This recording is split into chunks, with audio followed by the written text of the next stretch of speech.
नमस्कार साथियों, आज हम पढ़ेंगे राजनीतिक विज्ञान खंड का अध्याय 7 जिसका नाम है हास्यकरण की समझ। देखो बच्चों, हास्यकरण का मतलब क्या होता है?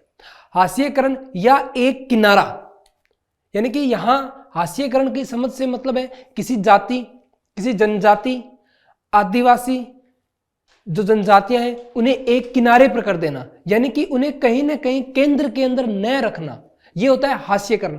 तो आज के हमारे अध्याय में हम यही देखेंगे कि इन जातियों का कैसे हास्यकरण किया गया, कैसे इन्हें केंद्र से बाहर निकाला गया। इनके अंदर हम मुस्लिम की, SC ST यानी कि जनजातीय समूह की, आदिवासियों की, इन सब की चर्चाएं करेंगे। तो आइए प्रारंभ करते हैं। हास्याई का मतलब होता है कि जिसे किनारे या हाशिए पर ढकेल दिया जाए। किनारे का मतलब है जिसके ऊपर फोकस ना रहे, यानी कि केंद्र सरकार या उन लोगों का, जैसे कि आपने बात करें कोई समाज की, मान लो समाज के अंदर कोई प्रमुखतः 5-6 जातियां रह रही हैं, तो कोई एक ऐसी जाति जिसे आदिवासी या निचली जाति का दर्जा प्रदान है, तो ऐसी जाति के जो मानवाधिकार होते हैं उनका उल्लंघन हो रहा हो, तो इसे बोलते हैं उनका हास्यकरण हो रहा है। ऐसे में वह व्यक्ति चीजों के केंद्र में नहीं रहता। केंद्र का मतलब उसके ऊपर सबका ध्यान केंद्रित नहीं रहता, यानी कि एक साइड हीरो की तरह उसका रोल रह जाता है। उनके हास्यकरण की वजह यह हो सकती है कि वे एक अलग भाषा बोलते हैं, अलग रीति रिवाज अपनाते हैं, या बहुसंख्यक समुदाय के मुकाबले किसी दूसरे धर्म के हैं, यानी कि कोई एक ऐसा समाज जिसमें अधिकतम जो जनसंख्या है वो किसी एक समाज की है और न्यूनतम जनसंख्या या बहुत ही कम जनसंख्या है वो किसी अन्य धर्म की है। तो जो बड़ा धर्म है वो जो अन्य या छोटा जो धर्म है, इसके रीति रिवाजों की, उनकी भाषाओं की, उनकी जो शैलियां हैं, उन सबका तिरस्कार करेगा। तो उन सबका तिरस्कार करना ही हास्यकरण कहलाता है। वे अपनी गरीबी के कारण, सामाजिक हैसियत में कमतर माने जाने की वजह से और शेष लोगों के मुकाबले कमतर मनुष्य के रूप में देखे जाने की वजह से खुद को हास्य पर महसूस करते हैं। यानी कि यहाँ उनके हास्यकरण के कारण बताए गए हैं कि किन किन कारणों के कारण वो अपने आप को हास्यकरण की इस ढांचे में अपने आप को पूर्णतः मानते हैं कि उनका हास्यकरण किया गया है, उन्हें हास्य पर रखा गया है। जैसे कि अपना ने यहां भी देखा, इनके जो प्रमुखतः कारण थे वो उनकी भाषा हो सकती थी, उनका रहन सहन, उनके रीति रिवाज, यानी कि उनके जो सामाजिक, धार्मिक, राजनीतिक कारण थे। इन सभी कारणों के कारण ही उन्हें हास्यकरण कर दिया गया है।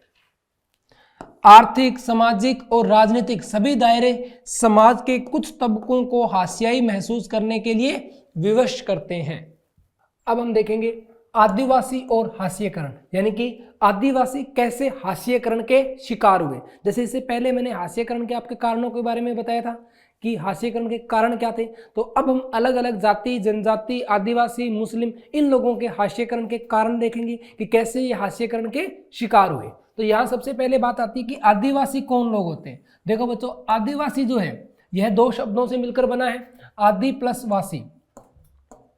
आदि प्लस वासी। देखो, आदि का मतलब होता है मूल, आदि का मतलब होता है मूल, और वासी का मतलब होता है निवासी, यानी कि किसी स्थान के मूल निवासियों को क्या कहा जाता है? आदिवासी कहा जाता है। जैसा कि हम यहां देख सकते हैं कि आदिवासी शब्द का मतलब होता है मूल निवासी। जैसा कि मैंने आपको बताया, आदिवासी शब्द का मतलब ही क्या है? मूल निवासी। और मूल निवासी मतलब किसी एक स्थान पर पीढ़ी दर पीढ़ी रहने वाले व्यक्तित्व या व्यक्ति। ये ऐसे समुदाय हैं जो जंगलों के साथ जीते आए हैं और आज भी उसी तरह जी रहे हैं। देखो बच्चों, जंगलों के साथ जीने का मतलब है इनकी जो जीवन यापन जो है, इनकी जो जीविका है, इनका अपना पालन पोषण जो है वो जंगलों के माध्यम से ही चलता है। यानी कि जैसा कि मैंने आपको पिछले अध्यायों के अंदर पढ़ाया था, जो आदिवासी लोग थे इनमें कई प्रकार के समुदाय थे, जिनमें कुछ लोग घुमंत कृषि करते थे, कुछ लोग शिकार करते थे, कुछ लोग चरवाहा की खोज के अंदर यानी कि चरवाहे का काम करते थे, तो कुछ लोग बुनाई का काम भी करते थे। इसी तरह अगर मैं बात करूं कि भारत की लगभग 8% आबादी आदिवासियों की है, यानी कि भारत की अगर कुल आबादी की बात करूं तो उसमें आबादी का एक बड़ा हिस्सा यानी कि 8% हिस्सा वो क्या है? आदिवासी लोग ही हैं। देश के बहुत सारे महत्वपूर्ण खनन एवं औद्योगिक क्षेत्र आदिवासी इलाकों में हैं। देखो बच्चों, जैसे आपने सुना होगा राउरकेला, भिलाई, ये जो संयंत्र हैं, ये प्राकृतिक संसाधनों के, जहां प्राकृतिक संसाधनों का ज़्यादा खनन होता है उनके समीप बनाए गए हैं। और जो प्राकृतिक संसाधन है, अधिकतर प्राकृतिक संसाधन हमें जंगलों से ही प्राप्त हुए, या जंगलों की वो भूमि जहां पहले कभी जंगल हुआ करते थे और वहीं से खनन करके उन जो प्राकृतिक संसाधन है उन्हें निकाला जा रहा है। यानी कि उन्हें निकालने के लिए कहीं ना कहीं जंगलों को काटा गया, और जंगलों के काटने से जो आदिवासी लोग थे उनका जो मूल निवास था, उनका मूल निवास प्रभावित हुआ, क्योंकि जिस स्थान पर वो रह रहे थे उनका वो स्थान उनसे छीन लिया गया। जमशेदपुर, राउरकेला, बोकारो और भिलाई का नाम आपने सुना होगा। इसका मतलब ये जो औद्योगिक क्षेत्र है, ये अधिकतर जो क्षेत्र थे, अधिकतर क्षेत्र उन्हीं स्थानों पर है जहां कभी आदिवासी लोग रहा करते थे, यानी कि जंगलों के भीतर बनाए गए हैं। जंगलों की जो पेड़ थे उनको काटकर उस भूमि पर बनाए गए हैं। भारत में 500 से ज्यादा तरह के आदिवासी समूह हैं। यहाँ आदिवासी समूहों की बात कर रहे हैं। इससे पहले मैंने आदिवासियों की जनसंख्या बताई थी, जो भारत की कुल जनसंख्या का 8% थी। तो अब इन 8% की अगर मैं बात करूं तो इन 8% के अंदर भी लगभग 500 समुदाय ऐसे हैं जो आदिवासी समुदाय हैं, और कुल 500 प्रकार की जातियां हैं इनके अंदर। और ये कहाँ रहते हैं? छत्तीसगढ़, झारखंड, मध्य प्रदेश, उड़ीसा, गुजरात, महाराष्ट्र, राजस्थान, आंध्र प्रदेश, पश्चिम बंगाल तथा उत्तर पूर्व के अरुणाचल प्रदेश, असम, मणिपुर, मेघालय, मिजोरम, नागालैंड एवं त्रिपुरा आदि राज्यों में आदिवासियों की संख्या काफी ज्यादा है। यानी कि उत्तर पूर्व जो भारत है, लगभग पूरे के पूरे उत्तर पूर्व भारत के अंदर जहां गारो, खासी, जयंतियां जैसी पहाड़ियां थी, छोटा नागपुर का पठार जो खनिज के क्षेत्र से बहुत ज्यादा महत्वपूर्ण है, छोटा नागपुर पठार ये झारखंड के अंदर आता है। तो ये खनिज की अगर दृष्टिकोण से देखा जाए तो बहुत ही महत्वपूर्ण पठार है भारत के लिए। तो यहाँ भी कभी जंगल हुआ करते थे, और इन पठारों के ऊपर भी जो राज था, मैं राज ही बोलूंगा क्योंकि जो राज था वो आदिवासी लोगों का ही था। आगे देखते हैं।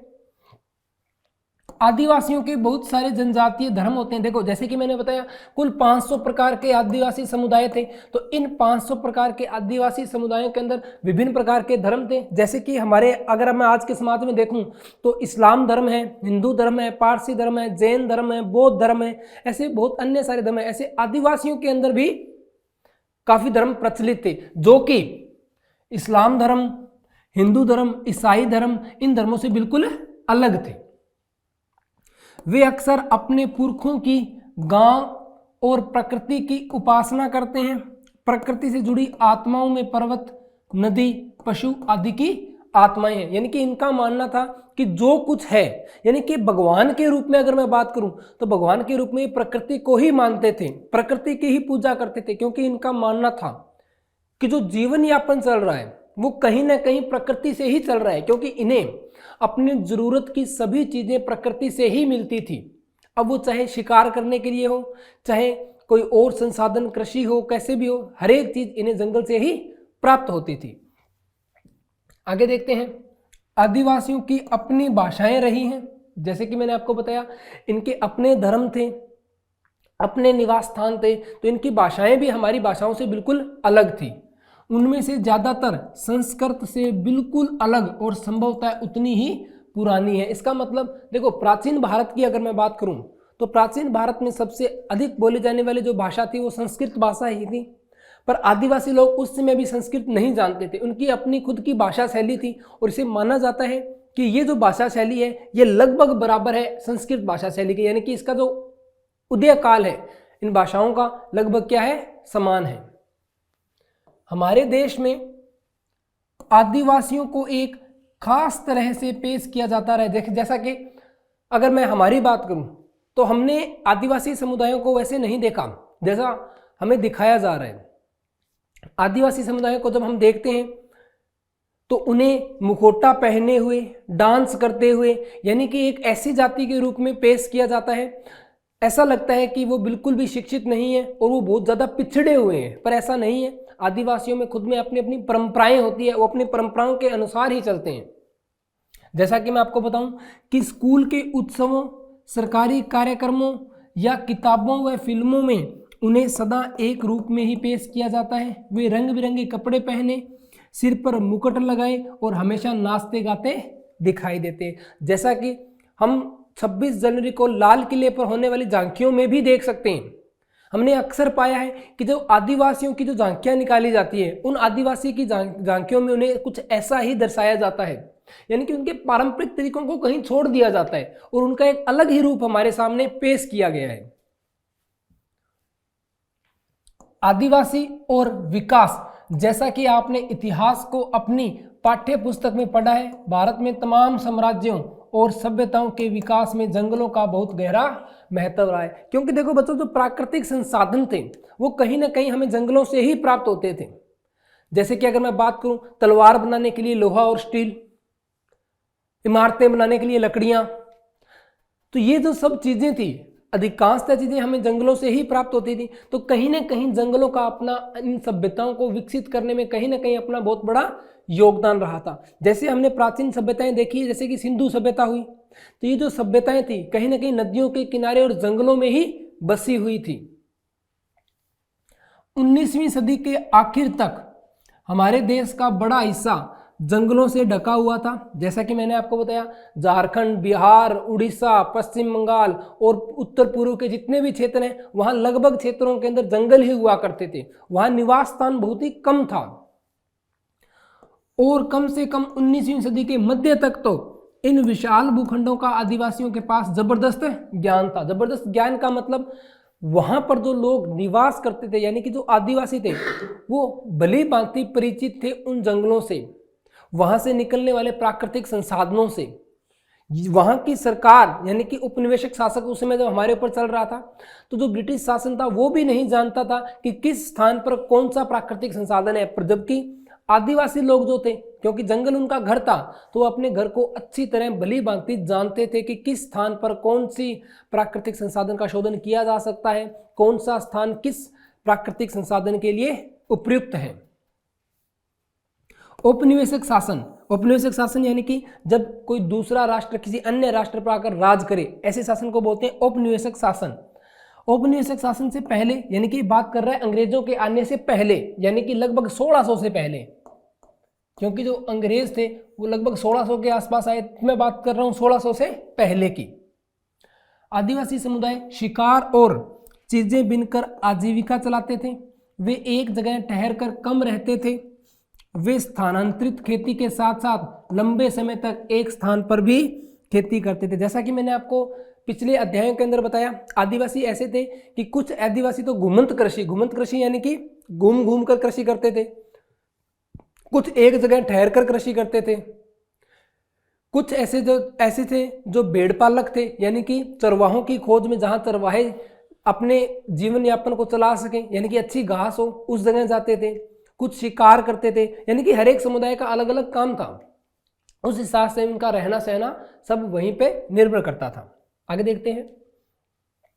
इमारती लकड़ी और खेती व उद्योगों के लिए विशाल वन भूमियों को साफ किया जा चुका है। जैसे कि मैंने आपको बताया, बिलाई, राउरकेला जैसे बड़े बड़े औद्योगिक क्षेत्र विकसित करने के लिए जमशेदपुर जो शहर था, जमशेद जी टाटा के नाम पे बसाया गया था, उसे बसाने के लिए बहुत सारे जंगलों को साफ किया गया। तो उन्हीं की बात कर रहे हैं। कहीं ना कहीं आदिवासियों का जो इलाका था उसे प्रभावित किया गया, उनके इलाके को सीमित किया गया। आदिवासियों के इलाकों में खनिज पदार्थों और अन्य प्राकृतिक संसाधनों की भी भरमार रही है। जैसा कि मैंने आपको बताया, छोटा नागपुर पठार भारत के दृष्टिकोण से सबसे महत्वपूर्ण स्थान है औद्योगिक क्रांति स्टार्ट करने के लिए, प्रारंभ करने के लिए। वहां सबसे ज्यादा खनिज तत्व पाए जाते हैं, इसलिए इन जमीनों को खनन और अन्य विशाल औद्योगिक परियोजनाओं के लिए बार बार छीना गया। यानी कि जो आदिवासी लोग यहाँ रहते थे, उनके निवास को यहाँ पर उजाड़ कर खत्म करके वहां से आदिवासियों से ये जमीन जबरदस्ती छीन ली गई। किस लिए? सिर्फ खनन करने के लिए, ताकि यहाँ से प्राकृतिक संसाधनों का खनन किया जा सके।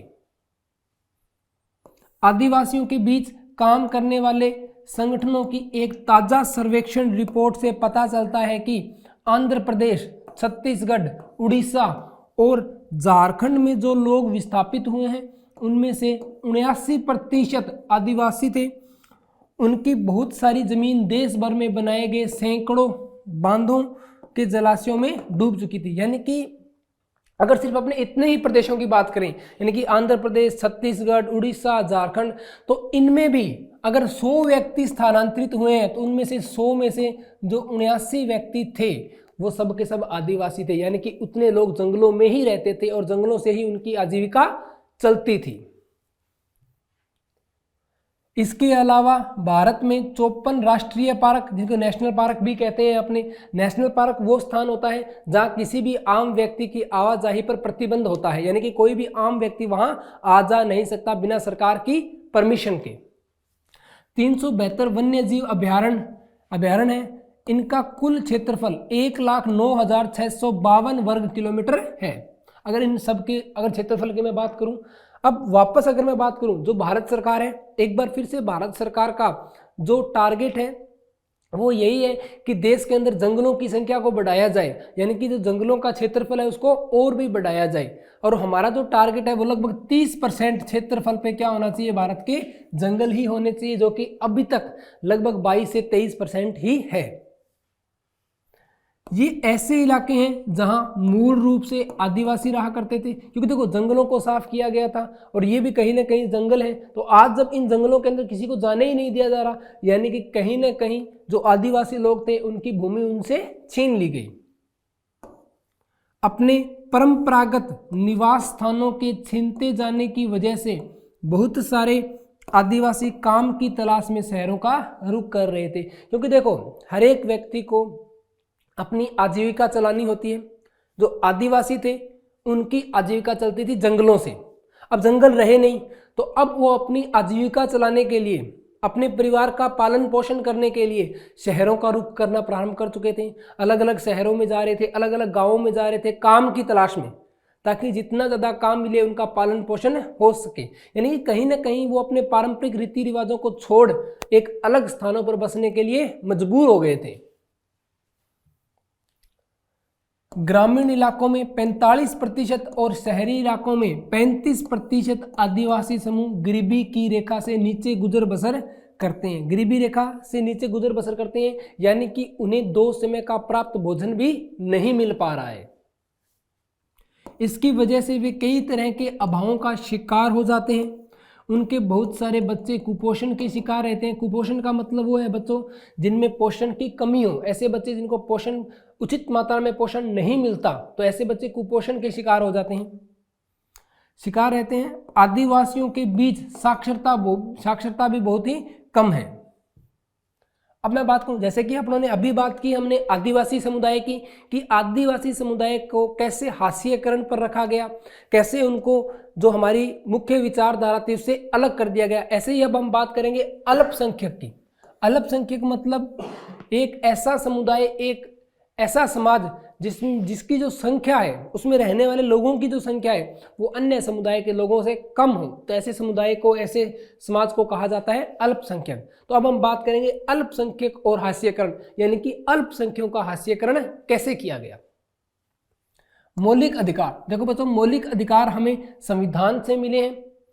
हमारे संविधान के अनुच्छेद 12 से लेके अनुच्छेद 35 तक हमें मौलिक अधिकार दिए गए और हमारे पास कुल 6 प्रकार के मौलिक अधिकार प्राप्त हैं, जिनके अंदर स्वतंत्रता, समानता, शोषण के विरुद्ध अधिकार, समानता के विरुद्ध अधिकार, धार्मिक स्वतंत्रता, ये कुछ हमें क्या दिए गए हैं, अलग से अधिकार भी दिए गए हैं। तो मौलिक अधिकार के जरिए हमारा संविधान धार्मिक और भाषाई अल्पसंख्यकों को सुरक्षा प्रदान करता है। यानी कि कहीं ना कहीं सरकार ने प्रयास तो किए हैं कि कहीं ऐसा ना हो कि अल्पसंख्यक समुदाय का बहिष्कार किया जाए, पर ऐसा करने के बावजूद भी आज भी बहुत से स्थान ऐसे हैं जहां संविधान को दरकिनार किया जाता है और जो परंपरागत तरीके चलते आ रहे थे उसी तरह अल्पसंख्यकों का शोषण किया जा रहा है। भारतीय संविधान इस बात को मानता है कि बहुसंख्यक समुदाय की संस्कृति समाज और सरकार की अभिव्यक्ति को प्रभावित कर सकती है। ऐसी सूरत में छोटा आकार घाटे की बात साबित हो सकती है और संभव है कि छोटे समुदाय हाशिए पर खिसकते चले जाएंगे, यानी कि कहीं ना कहीं वे छोटे समुदाय यानी कि अल्पसंख्यक समुदाय मुख्य विचारधारा से अलग हो जाएंगे। ऐसे में अल्पसंख्यक समुदायों को बहुसंख्यक समुदायों के सांस्कृतिक वर्चस्व की आशंका से बचाने के लिए सुरक्षात्मक प्रावधानों की जरूरत पड़ती है। वैसे तो हमें मौलिक अधिकार दिए गए हैं, जैसे कि मैंने आपको बताया कि बहुत से स्थान ऐसे हैं जहां उन मौलिक अधिकारों को भी दरकिनार कर दिया जाता है। तो सरकार को ये करना चाहिए कि इनके जो खुद के रीति रिवाज हैं, जो अल्पसंख्यक लोगों के रीति रिवाज हैं, जो धर्म है, उनको बचाने के लिए, उनको सुरक्षा के लिए अलग से प्रावधान किए जाएं। ये प्रावधान उन्हें भेदभाव और नुकसान की आशंका से भी बचाते हैं, जैसा कि आर्टिकल यानी कि अनुच्छेद 15 में बताया गया है कि हम किसी के साथ भेदभाव नहीं कर सकते, उसकी संख्या, उसके लिंग, उसके रंग, उसके धर्म, जाति आदि के आधार पर।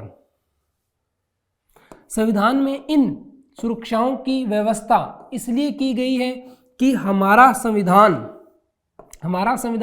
भारत की सांस्कृतिक विविधता की सुरक्षा तथा समानता व न्याय की स्थापना के प्रति संकल्पबद्ध हो।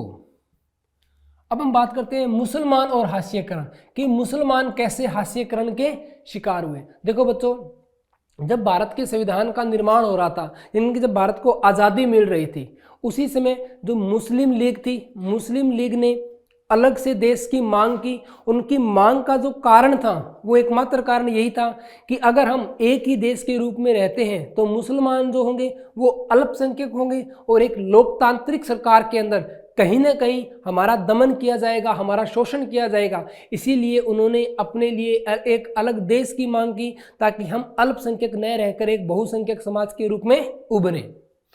तो अब देखो, उसके बावजूद भी ऐसा नहीं है कि हमारे भारत देश के अंदर मुसलमान नहीं है, तो मुसलमान लोग आज भी हमारे भारत देश के अंदर उपस्थित हैं। तो अब उनका कैसे हाशिएकरण किया गया, कैसे वो दरकिनार होते गए, उसके बारे में हम जानेंगे। 2001 की जनगणना के अनुसार देखो बच्चों, हर एक 10 साल के बाद हमारे यहाँ जनगणना होती है। जैसे कि 2001 के बाद 2011 में हुई, 2011 के बाद 2021 में होगी। भारत की आबादी में मुसलमानों की संख्या 13.4% है। देखो, मैंने आदिवासियों की संख्या बताई थी, वो थी 8%, जबकि मुसलमानों की संख्या कितनी है? 13.4%। उन्हें हाशियाई समुदाय माना जाता है क्योंकि दूसरे समुदायों के मुकाबले उन्हें सामाजिक आर्थिक विकास के उतने लाभ नहीं मिलते। कि कहीं ना कहीं अल्पसंख्यक जैसे ही माहौल यहाँ भी है। अल्पसंख्यक होने के कारण पुरजोर से ही अपनी बात संविधान या संसद में नहीं रख पाते, जिसके कारण ये कहीं ना कहीं पीछे छूटते जा रहे हैं। न्यायमूर्ति राजेंद्र सच्चर की अध्यक्षता में बनाई गई इस समिति ने भारत में मुस्लिम समुदाय की सामाजिक, आर्थिक और शैक्षणिक स्थिति का जायजा लिया। यानी कि एक समिति बनाई गई जिसके अध्यक्ष थे न्यायमूर्ति राजेंद्र सच्चर, और उन्होंने एक रिपोर्ट साझा की जिस रिपोर्ट में उनके आर्थिक, सामाजिक और शैक्षणिक स्थितियों के बारे में बताया गया था।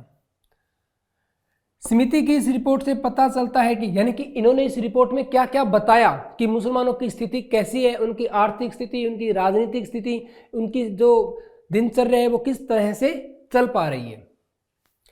पता चलता है कि विभिन्न सामाजिक, आर्थिक एवं शैक्षणिक संकेतकों के हिसाब से मुसलमानों की स्थिति अनुसूचित जाति यानी कि एससी और अनुसूचित जनजाति यानी कि एसटी जैसे अन्य हाशियाई समुदायों से मिलती जुलती है। जैसे कि मैंने आपको बताया, जैसे अल्पसंख्यकों को हाशियाकरण की दर से देखा गया, ऐसे ही मुसलमानों को भी हाशियाकरण यानी कि एक किनारे की ओर धकेल दिया गया।